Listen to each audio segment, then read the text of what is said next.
नमस्कार, धर्मवाणी में आप सभी का स्वागत है। मैं हूं अजय चौहान। भारत की आज़ादी का अमृत महोत्सव इन दिनों बड़े जोर शोर पर चल रहा है और एक प्रकार से देखा जाए तो ये ठीक भी है और दूसरे प्रकार से अगर देखा जाए यानी सिक्के के दो पहलू होते हैं। तो हम अगर पहले या हम किसी भी एक पहलू पर देखें तो ये बहुत अच्छा है, क्योंकि उत्सव हमारी संस्कृति का एक अभिन्न अंग है, तो हम उत्सव हर प्रकार से मनाते हैं। दूसरी तरफ यदि हम देखें तो इस उत्सव का कोई महत्व नहीं रह जाता। ऐसा इसलिए क्योंकि यदि आप सनातन प्रेमी हैं, आप सनातन को मानने वाले हैं, सनातन के जानकार हैं, सनातन में जीने वाले हैं, सनातन में मरने वाले हैं, तो आपके लिए आज़ादी का अमृत महोत्सव कोई मायने नहीं रखता। एक प्रकार से इसलिए क्योंकि आपके यानी कि सनातन के कुल में, सनातन के मानने वालों में जिस प्रकार से गले काटने का जो अभी प्रोसेस चला था, यानी कि सनातन के परिवार के कुछ 6-7 लोगों के जिस प्रकार से पिछले 2-3 महीने में जो गले काटे गए, उसको देखते हुए यदि आप अपने समाज के कटे हुए गले होने के बावजूद, यानी कि गले कटे आपके समाज में, उसके बावजूद यदि आप इस उत्सव को जोर शोर से मनाते हैं, डीपी बदलते हैं, वो बाइक रैली निकालते हैं या झंडा प्रदर्शन करते हैं,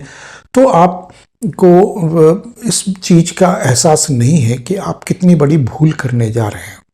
हालांकि ठीक है कि आप इस उत्सव को मना रहे हैं और एक अच्छी बात है उत्सव मनाना, लेकिन वहीं पर आप इसमें जब ये कहा जाता है कि इसमें हर प्रकार का समुदाय, हर धर्म, हर मजहब, हर रिलीजन इसमें भाग ले रहा है बढ़ चढ़कर, और मदरसे भी, मस्जिदें भी सब झंडे से पट गई है और सब जगह झंडे झंडे नजर आ रहे हैं। तो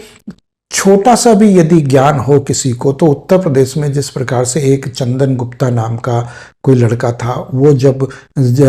झंडा लेकर यात्रा कर रहा था, एक रैली निकाल रहा था, तो जिस प्रकार से उसको झंडे के कारण, तिरंगे के कारण जिस प्रकार से उसको मारा गया, जिस प्रकार से उस पर हमला किया गया, जो हुआ उसके साथ, तो उसी झंडे को लेकर यदि वही लोग यहाँ पर प्रदर्शन कर रहे हैं और रैली निकाल रहे हैं और खुशी जाहिर कर रहे हैं, वही लोग मारने वाले या वही गला काटने वाले लोग, तो कहीं ना कहीं ये एक बहुत बड़ा षड्यंत्र है जिसके पीछे हम ये समझ नहीं पा रहे हैं, या समझना नहीं चाहते, या समझकर भी अनजान बनना चाहते हैं, जानबूझकर अनजान बनना चाहते हैं। तो ऐसे षड्यंत्र हमारे सामने एक के बाद एक परोसे जा रहे हैं, लेकिन हम चाहते हुए भी उस षड्यंत्र में हम दिलचस्पी नहीं ले रहे हैं, यानी कि हम उसको जानना ही नहीं चाहते कि आखिर ऐसा क्या हो रहा है, क्यों ये आज़ादी का अमृत महोत्सव मनाया जा रहा है। ये तो हम जानते हैं, लेकिन इसके पीछे का षड्यंत्र क्या है ये हम जानना ही नहीं चाहते। तो यहाँ पर हमारे सामने सीधी सी बात ये आ रही है कि यदि आप आज़ादी का अमृत महोत्सव मनाते हैं, तो कहीं ना कहीं आप सीधे तौर पर एक विशेष समुदाय को इतना लाभ दे रहे हैं, या उनको हद से ज़्यादा इतना आप बढ़ा चढ़ाकर उनका प्रोत्साहित कर रहे हैं, उनको प्रोत्साहन दे रहे हैं कि आप कहीं ना कहीं आप अपने धर्म को, अपने मजहब को, अपने रिलीजन को, या अपने धर्म के लिए जिन लोगों ने गले कटवाए हैं पिछले 2-3 महीने में नूपुर शर्मा केस को लेकर, तो उनको आपने भुला दिया। आपने वहां जो रोष प्रकट किया था वो आप सब भुला दिया और आप खुश हो रहे हैं, यानी कि आपको पता ही नहीं है कि आप कहाँ खुश होना चाहते हैं, कहाँ दुखी होना चाहते हैं, कहाँ आप अपनों को साथ रखना चाहते हैं, कहाँ आप अपनों को भुलाना चाहते हैं। ठीक है कि ये एक मनाना चाहिए उत्सव, हमारे धर्म का एक अभिन्न अंग है, और हर महीने 2-4 उत्सव छोटे मोटे बड़े आते रहते हैं, और आगे आने वाले 2-3 महीने में काफ़ी सारे उत्सव आने वाले हैं, दशहरा, दिवाली और तरह तरह के उत्सव आने वाले हैं। तो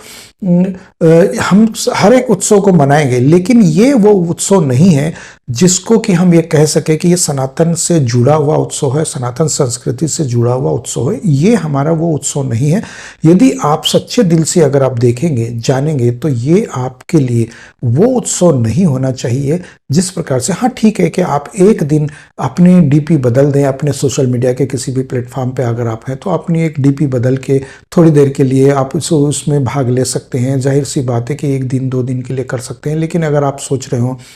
कि अभी से जिन लोगों ने डीपी बदल ली है या जो बार बार इसको पोस्ट कर रहे हैं, तो वो कहीं ना कहीं उसको, एक तरफ तो आपने डीपी बदल दी, दूसरी तरफ आप उन्हीं लोगों का समर्थन कर रहे हैं, तीसरी तरफ आप सनातन के पक्ष में भी आप बात कर रहे हैं। तो यानी कि आप जो खिचड़ी पका रहे हैं वो कहीं ना कहीं आपको